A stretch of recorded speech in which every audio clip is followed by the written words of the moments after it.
Assalamualaikum sedulur semua, salam gasdor. Berjumpa lagi dengan Otomotif Dagelan, di mana channel yang membahas dunia otomotif secara sadar maupun serius. Dan tidak lupa kita sampaikan salam gasdor. Di depan kita sudah ada Ninja SS 150. Dan Ninja SS yang berada di depan kita ini sudah dilakukan beberapa modifikasi. Modifikasinya proper, simple, dan sebenarnya tidak terlalu hedon, namun proper dan fungsional ya. Kalau dibilang hedon kali tidak, namun part-part yang dipakai itu nggak KW-KW, kemudian dan spare part yang dipakai itu sangat berfungsi untuk menunjang tampilan maupun performa dan sektor pengereman dari motor ini. Karena kita tahu sendiri motor Ninja 150 standarnya aja udah kencang, apalagi kalau sudah di tune up itu makin kencang, atau sudah dikorek tuh otomatis motornya makin kencang.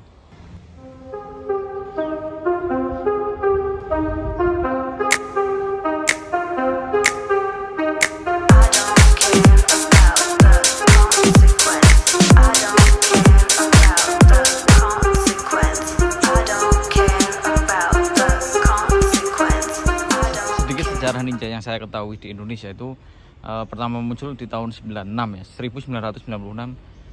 Dan Ninja seri sendiri untuk Ninja 150 series maupun RS maupun RR itu berhenti diproduksi oleh Kawasaki Motor Indonesia pada tahun 2015. Jadi perjalanan motor Ninja itu cukup panjang ya, dari tahun 1996 sampai dengan 2015, dan itu terhenti karena mesin dari Ninja 150 yang 2 tang ini tidak memenuhi kriteria Euro 3. Nah, Ninja milik Putra Alba ini apa saja yang sudah dimodifikasi dan apa saja part yang tertempel, dan part apa saja yang digunakan pada motor ini. Looknya clean, simple, proper, ya apa ya, kita lihat ya enak aja dipandang ya. Padahal tidak ada part, mungkin kalau kita lihat dari jauh tidak ada part yang spesial sekali, namun kalau kita teliti lebih jauh atau kita lebih lihat dari dekat, part-part yang tertempel itu cukup hedon dan proper. Tampilan di depan itu cukup standar ya, dimana lampunya masih terpasang, speedo originalnya juga terpasang, namun ada beberapa sedikit perubahan.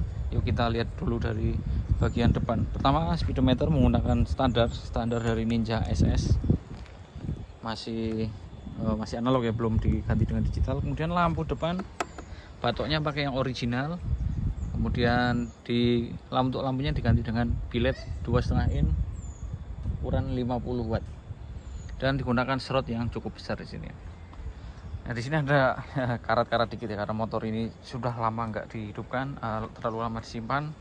Namun untuk looknya atau part-partnya itu masih jos lah. Kemudian untuk bracket lampu, ini sudah menggunakan yang berbahan aluminium CNC dari mereknya 2TC, dengan warna ini, warna sebenarnya enggak hitam sih, dia warna hitam keunguan ya, lupa nama gaulnya warna apa. Dan sedikit unik nih, speedometernya agak mepet ya dengan lampu, karena ini diturunkan supaya mengejar looknya tuh lebih clean dan lebih padat lah ya. Kemudian di sektor depan nih, baut-baut sudah diganti dengan baut titan yang warnanya hijau apalah ya, pokoknya agak hijau gitu ya. Kemudian untuk shockbreaker depan tuh masih menggunakan model standar, namun asnya sudah diganti yang gold. Kemudian tabungnya masih bawaan Kawasaki, bawaan motor. Segitiga ke bawah masih menggunakan yang besi, masih originalnya, namun sudah dikasih baut propol. Dan segitiga atas atau triple clamp atas sudah pakai yang merek Bipro full aluminium, cakep ya. Tapi ke depan ditambahkan stabilizer shock, atau bahasa gaulnya adalah borgol shockbreaker, bahannya aluminium. Nah, ini fungsinya buat apa? Untuk menyeimbangkan shockbreaker kanan dan shockbreaker kiri saat mengayun atau saat bermain. Jadi menambah kestabilan atau kenyamanan saat pengereman maupun saat melibas tikungan. Dan spakbor depan ini modelnya standar, namun terbuat dari karbon ya. Ini asli karbon ya, bukan skinning ya. Memang apa namanya? Ya karbon vakum loh, karbon injection atau karbon yang vakum, bukan yang spakbor standar kemudian dilapisi karbon, tidak. Ini full karbon, atau ya bisa dibilang karbon handmade lah. Kita lihat velgnya dulu. Velgnya ini pakai yang Mutakin. Mereknya Mutakin. Modelnya model CNC, tapi belum forged ya. Bentuknya ya dia bentuknya mengotak-ngotak sini ya. Bentuknya tegas kotak dan memiliki 5 palang atau memiliki palang sejumlah 5 biji. Dengan pelek Mutakin palang 5 yang lebarnya 1,6 inch. Kemudian dibalut dengan ban Pirelli Diablo Rosso Corsa. Ini ban Pirelli andalan atau ban Pirelli idola para speed freak atau para speed mania, terutama yang suka dengan kecepatan dan kenyamanan saat menikung. Ban yang digunakan ukurannya cukup kecil lah untuk ukuran motor sebesar ini ya, menggunakan ukuran 90/80 dan tipenya itu soft compound ya. Pirelli Diablo Rosso Corsa 2 itu memang harusnya soft compound, jadi kalau dipakai harian ya bentar aja habis alias boros karena dia di aspal itu sangat menggigit ya. Untuk bagian pengereman, master yang depan ini menggunakan Brembo miliknya R1. Brembo R1, jadi bukan Brembo RG19 atau RG16 ini, tapi yang dipakai adalah Brembo milik R1. Kalau udah percaya kalian googling aja nih, Brembo Yamaha R1. Namun yang unik di sini tabungnya dibuang. Untuk mengejar tampilan clean, kemudian tabungnya dibuang diganti dengan selang. Di sini isi minyaknya sangat sedikit dan dikasih baut propol. Menggunakan rem braided karbon hitam ya, rasa karbon lah. Kemudian mereknya nggak ada sayangnya ya. Hubungan dengan kaliper Nissin 4 pot atau kaliper Nissin 4 piston. Ini original ya, enggak KW-KW ya, bukan Nissin itulah ya. Ini Nissin original 4 pot. Dan kenapa dipilih 4 pot atau 4 piston? Ya karena bentuknya keren dan meningkatkan daya cengkram dari pengereman ketika speed tinggi maupun saat kalian mengerem mendadak. Remnya titanium ya, ini baut-baut titanium, sedang tren-trennya digunakan oleh para pecinta modifikasi. Asal roda depan juga pakai titanium bautnya. Dan piringan yang terpasang nih piringannya tipe floating, asli floating ya. Kalau kalian bilang ini piringan kocak, ya memang kocak karena itu salah satu ciri khas dari piringan floating. Mereknya ini pakai PSM. Cakep ya. Dari tampilan depan kita menuju cockpit. Untuk saklar itu masih standar. Kemudian ya, saklar kanan kiri masih standar bawaannya Ninja. Seperti biasa, fungsinya ya masih seperti bawaan pabrik, ada engine cut off, lampu. Kemudian saklar ya inilah. Ya, bawaannya Ninja ya, bentuknya gini.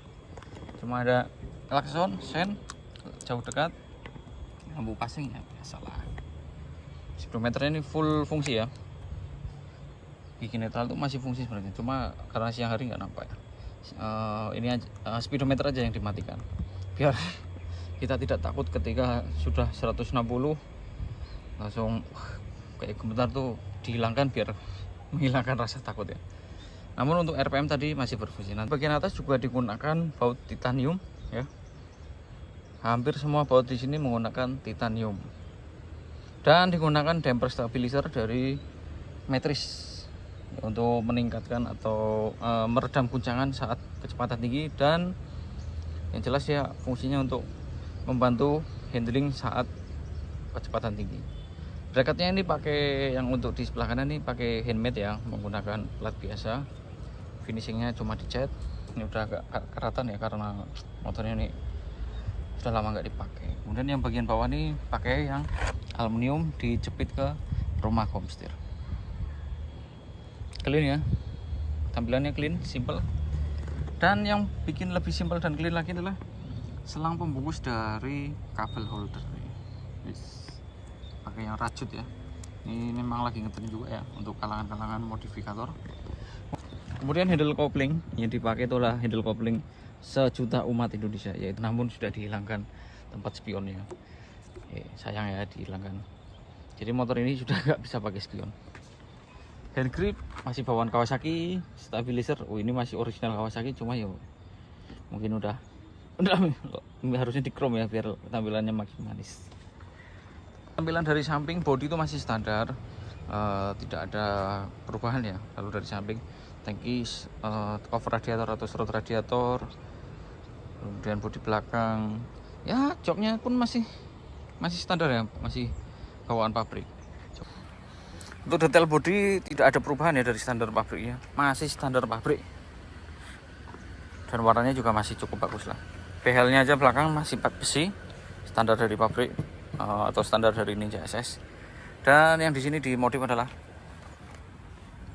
spakbor belakang. Ini sudah menggunakan karbon. Kalau untuk bagian belakang, spakbornya original, kemudian dilapis karbon atau di skinning lah bahasa sekarang ya, karbon skinning.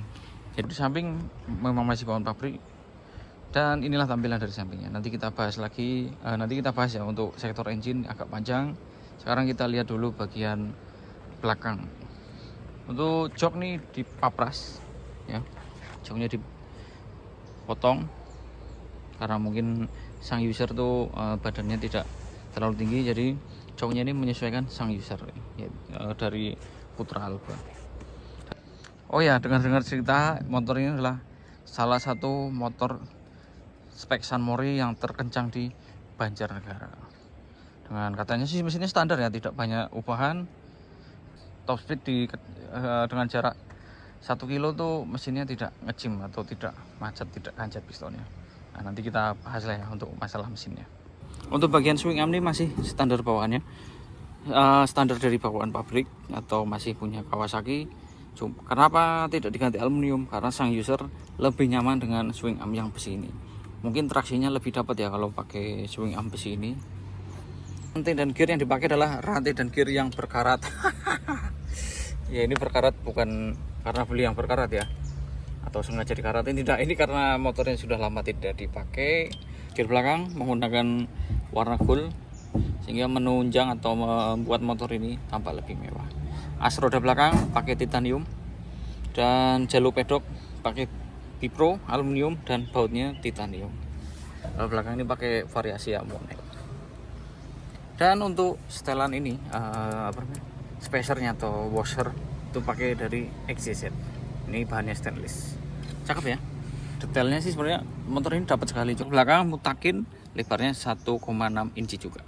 Dan digunakan ban Diablo Rosso Corsa 2 dengan ukuran sama dengan depan itu 90/80.